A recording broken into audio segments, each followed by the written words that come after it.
গাজায় ইসরায়েলি গণহত্যার প্রতিবাদে রাজধানী সহ সারা দেশে শিক্ষা প্রতিষ্ঠানে ক্লাস পরীক্ষা বর্জন ও প্রতিবাদ সমাবেশ হয়েছে।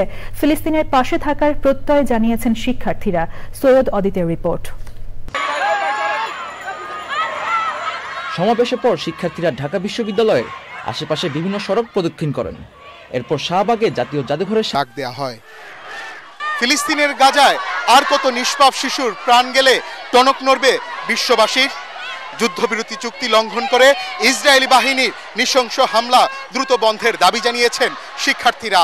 মনির হোসেন তপু, এটিএন বাংলা, ঢাকা।